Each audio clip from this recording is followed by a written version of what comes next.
पूर्वी एशिया की बड़ी नदियों में एक कमाल का जीव रहता है, ताजे पानी की दुनिया का एक असली पहलवान।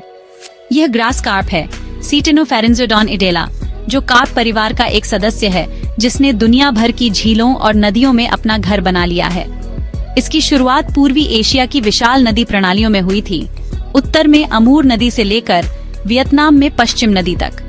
इन धीरे बहने वाले पानी में ग्रास कार्प एक शक्तिशाली तैराक के रूप में विकसित हुआ, जो अपने वातावरण के लिए पूरी तरह अनुकूलित था।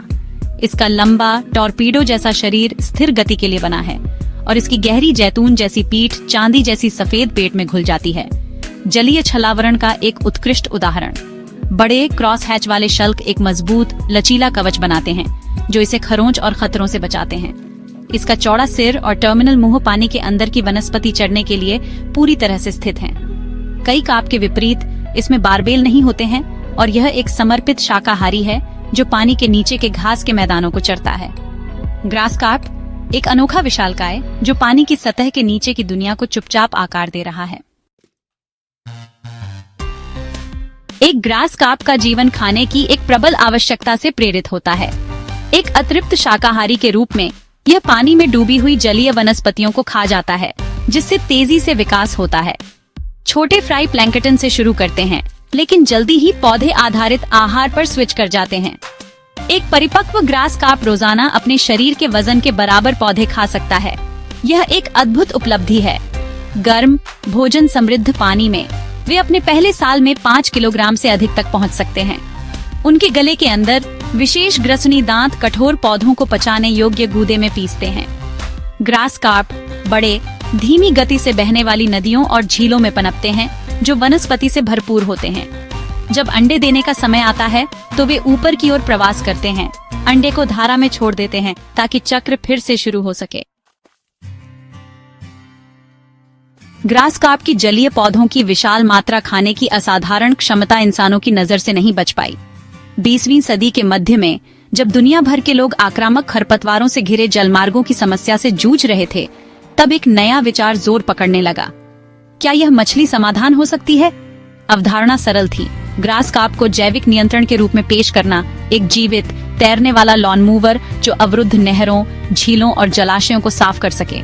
यह रासायनिक हर्बिसाइड्स या महंगे यांत्रिक हार्वेस्टर का उपयोग करने की तुलना में कहीं अधिक सुंदर और पर्यावरण के अनुकूल समाधान प्रतीत हुआ। और इस तरह ग्रास कार्प ने अपनी यात्रा शुरू की। 1960 के दशक से शुरू होकर इस मछली को जानबूझकर इसके मूल एशियाई नदियों से दूर के देशों में पेश किया गया। इसे फ्लोरिडा के जलमार्गों में हाइड्रिला के अनियंत्रित विकास को नियंत्रित करने के लिए संयुक्त राज्य अमेरिका ले जाया गया। इसे यूनाइटेड किंगडम सहित यूरोप में झीलों और मछली पकड़ने वाले तालाबों को साफ करने के लिए स्वागत किया गया। इसे भारत, फिलीपींस और यहाँ तक कि न्यूजीलैंड और मैक्सिको जैसे दूर के देशों में भी नए घर मिले। हर मामले में मिशन वही था, उपद्रवी वनस्पति को खाना और नियंत्रित करना। यह वैश्विक वितरण मानव नेतृत्व वाली घटना थी। मछली की जलीय खरपतवार योद्धा के रूप में प्रतिष्ठा का एक प्रमाण, एक शाकाहारी जिसे एक बहुत ही विशिष्ट काम के लिए नियुक्त किया गया था।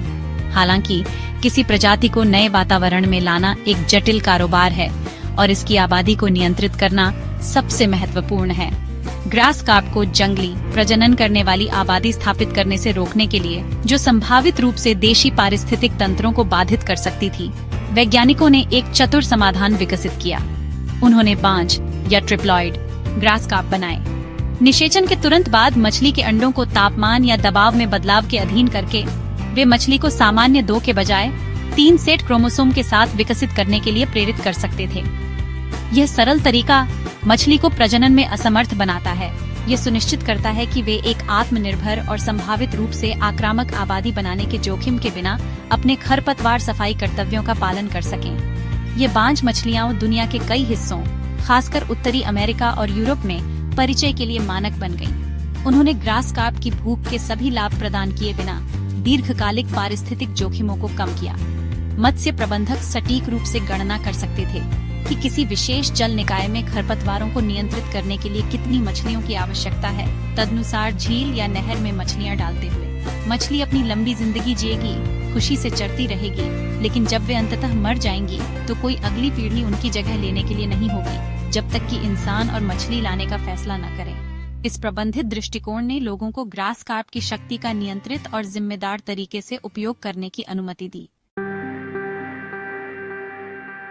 नए पानी में ग्रास कार्प को लाने का काम एक दोधारी तलवार साबित हुआ है। मध्य संयुक्त राज्य अमेरिका में कुछ उपजाऊ ग्रास कार्प भाग गए या उन्हें छोड़ दिया गया इससे पहले कि जोखिमों को समझा जा सके। इन मछलियों को मिसिसिपी नदी बेसिन आदर्श लगा और जल्द ही जंगली आबादी अपने इच्छित स्थानों से बहुत दूर फैल गई। जबकि वे जलीय खरपतवारों को नियंत्रित करते हैं, उनकी अत्यधिक भूख देशी पौधों को तबाह कर सकती है और आवासों को बदल सकती है। देशी मछलियां और जल पक्षी आश्रय और भोजन खो देते हैं और जटिल पारिस्थितिक तंत्र बंजर हो सकते हैं। ग्रास कार्प कोई खलनायक नहीं है, बस एक नए संदर्भ में एक अत्यधिक प्रभावी शाकाहारी है। आज बांज ग्रास कार्प को खरपतवार नियंत्रण के लिए महत्व दिया जाता है, लेकिन जंगली आबादी को आक्रामक स्पीसीजों के रूप में प्रबंधित किया जाता है। ग्रास कार्प की यात्रा स्पीसीजों को उनके प्राकृतिक घरों से परे ले जाने के वादे और खतरे की एक शक्तिशाली याद दिलाती है।